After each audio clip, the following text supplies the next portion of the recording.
Animals are very important to study. कुदरत बहुत कुछ सिखाती है. Lion is the king of the animal kingdom. Lion is the king of animal kingdom.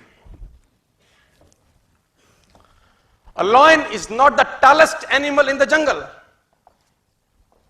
A lion is not the tallest animal in the jungle. A lion is not the heaviest animal in the jungle. A lion is not the smartest animal in the jungle.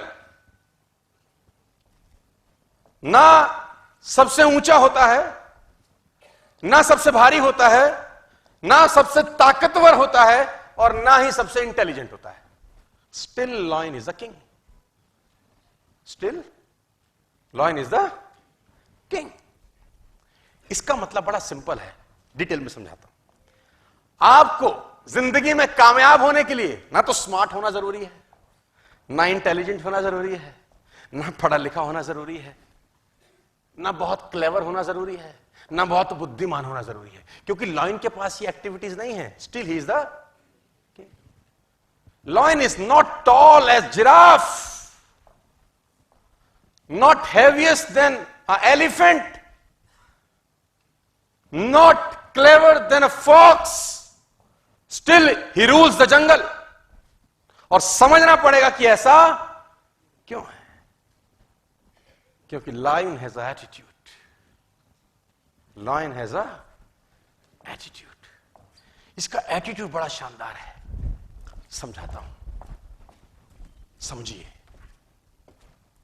देखो, a lion is the king of the jungle because of its attitude. The lion has a different attitude that makes every animal afraid of him. इसका attitude ऐसा है कि सारे के सारे जानवर इससे डरते हैं. डरने का मेरा मतलब है उसका रिगार्ड करते हैं एक तरीके से, है ना. Giraffe regard the lion, elephant regard the lion, hippopotamus regard the lion, rhino regard the lion, fox regard the lion, monkeys regard the lion. What makes this massive animal respect such a small cat? देखने में तो छोटी सी बिल्ली ही तो है. क्यों ऐसा होता है कि लॉयन का सब रिगार्ड करते हैं या डरते हैं दूसरी भाषा में? It's because of its the attitude is different by difference. जैसे ही लॉयन ने एलिफेंट को देखा, समझिए, जैसे ही लॉयन ने एलिफेंट को देखा, उसके दिमाग में एक चीज आई, लंच.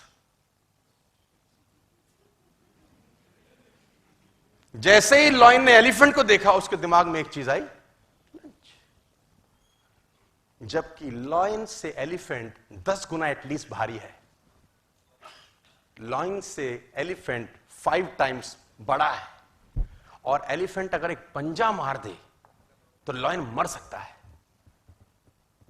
लेकिन एलिफेंट को देखते ही लॉयन के दिमाग में एक ही चीज आती है, lunch. I can eat this, मैं इसको खा सकता हूं. और दूसरी दिशा में एलिफेंट ने जैसे लॉयन को देखा, उसके दिमाग में आया, ईटर, साला खाएगा,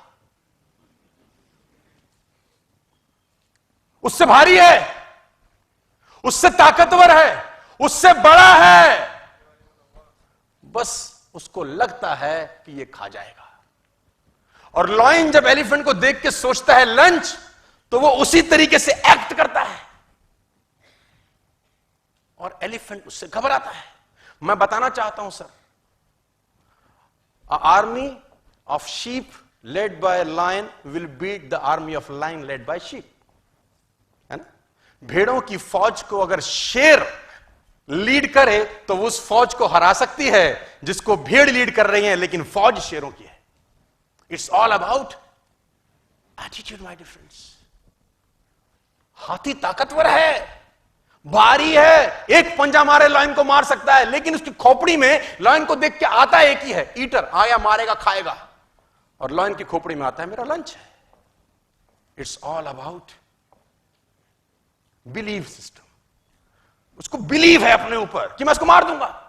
जबकि ताकत में कम है, अकल में कम है, भारीपन में कम है, हर चीज में तो, लेकिन फिर भी भारी पड़ता है। राजा वही है, because of believe system. Believe system attitude पैदा करता है। सर, आप कितने ही टैलेंटेड क्यों ना हो, नेटवर्क मार्केटिंग के अंदर कितने ही बढ़िया परिवार से क्यों ना आए हो, कितना ही लिस्ट क्यों ना हो आपका, आपके पास सारी सुख सुविधाएं हो, आपका अपलाइन शानदार हो, आपके पास दुनिया का बेहतरीन प्रोडक्ट हो, आप फेल हो जाएंगे अगर आपका बिलीव सिस्टम वीक है। तो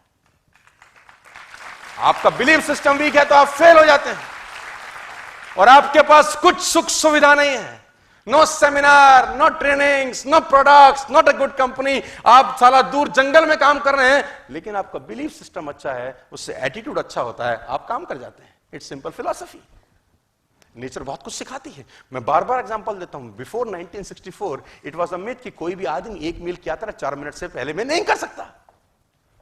1964 से पहले ये बात जन जागरण में जाहिर थी कि एक आदमी प्रैक्टिकली, शारीरिक इतना ताकतवर नहीं है कि वो 1 मील को 4 मिनट से कम में कन्वर्ट। 1954 से पहले हजारों लोग भागे, नहीं कर सका कोई 4 मिनट 10 सेकंड लेता था, कोई 4 मिनट 15 सेकंड लेता था, कोई 4 मिनट 30 सेकंड लेता था। 1954 में साला रॉजर बेनेस्टर निकल के आया और 3 मिनट 59 सेकंड में और 6 मिली सेकंड में उसने 1 मील की यात्रा कंप्लीट करी।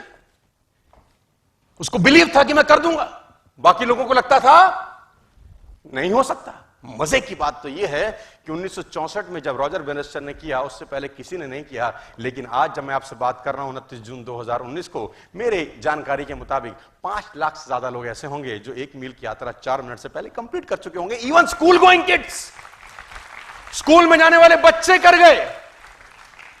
क्योंकि 1964 से पहले जब लोग ट्रैक पे दौड़ते थे तो उनके दिमाग में रहता था आज तक नहीं हुआ, आज भी नहीं होगा। हेलो, 1964 के बाद लोग जो ट्रैक पे दौड़े तो लोगों को लगा था साला रॉजर बेनेस्टर कर सकता है तो मैं भी कर सकता हूं। Believe system. और उस बिलीव सिस्टम के हिसाब से वो एक्ट करते हैं और बिलीव सिस्टम से एटीट्यूड पैदा हुआ और खेल चेंज हो गया। मैं बार बार उदाहरण देता हूं सर, 2011 से पहले किसी ने वनडे में डबल सेंचुरी नहीं लगाया था। Before 2011 nobody score 200 in one day international. Sachin Tendulkar came और साउथ अफ्रीका के अगेंस्ट उसने 200 किया। हेलो, याद है? उससे पहले साला कोई 200 करता था? कोई नहीं करता था। साला टीम 200 कर जाए तो बल्ले बल्ले भाई। अगर वनडे में कोई टीम 200 कर जाती थी उस जमाने में तो लगता था आहा क्या खेले हैं ये लोग पे। और कोई 250 कर जाए जीते जीते, और 300 कर जाए अरे पहाड़ बना दिया पहाड़। किसी से भी गेंदबाजी करा लो अब तो, क्योंकि वनडे में 100 लगता था, यही बहुत था यार। और 2011 में सचिन तेंदुलकर ने जब डबल सेंचुरी बनाया तो मैं आपकी जानकारी के लिए बता दूं 2962 वनडे हो चुके थे उससे पहले, 2962 वनडे इंटरनेशनल। क्योंकि बिलीफ ही नहीं था ना कि कोई वनडे में 200 मार सकता है। और ये 5 फुट 5 इंच का आदमी 200 मार गया। क्या जानते हैं चेंज हुआ 2011 के बाद? Belief system. और उस बिलीफ सिस्टम से एक्टिविटी चेंज हुई, एटीट्यूड बदल गया लीडर्स का, और उन प्लेयर्स का एटीट्यूड बदल गया। और उसके बाद सिर्फ 180 वनडे के गैप में सहवाग ने उसको ब्रेक कर दिया। सहवाग ने दोहरा शतक मार दिया, रोहित शर्मा 3 बार मारा, मार्टिन गुप्टिल मारा, क्रिस गेल मारा। दोहरे शतक की लाइन लगी 2011 के बाद, क्योंकि 2011 के बाद जब बल्लेबाज क्रिस पोतर था, उसकी खोपड़ी में तेंदुलकर का दोहरा शतक था, उसको लगता था साला ये मार सकता है तो अपन भी मार सकते हैं। It's all about belief system.